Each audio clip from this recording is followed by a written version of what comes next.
જય શ્રી કૃષ્ણ. ચાલો આજે આપણે કાન્હાજીનો થાળ બનાવી રહ્યા છીએ. સરસ મજાનો કેરીનો રસ મુકાઈ ચૂક્યો છે આપણી પ્લેટમાં. અને હવે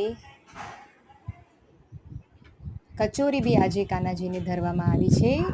અને અમારા ઘરનું ફેવરિટ સબ્જી બટેટાનું શાક. ડેઈલી બનતી અમારા ઘરની સબ્જી છે બટેટાનું શાક. સાથે મૂકવામાં આવ્યા છે વાટી દાળનું ખમણ. ઓલરેડી મમ્મીએ દાળ મૂકી દીધી છે અને ખાંડવી મૂકી રહ્યા છે. ભાત,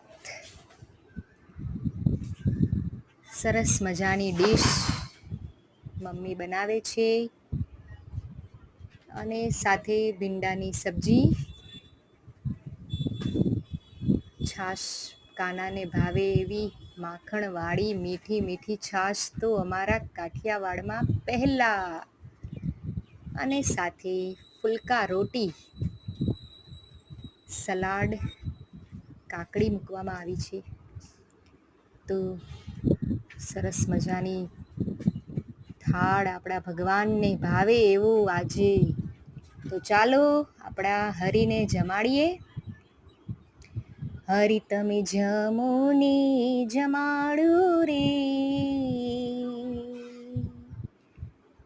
જીવન મારા. લો મારા હરિ ભગવાનજી કાનુડાજી, સાંભળો છો ને? થાળ આવી ગયો છે, જમવા પધારો. જીવન મારા હરિ તમે જમો ને જમાડું રે, જીવન મારા. જય શ્રી કૃષ્ણ. ભાવથી જમજો. મીઠાશ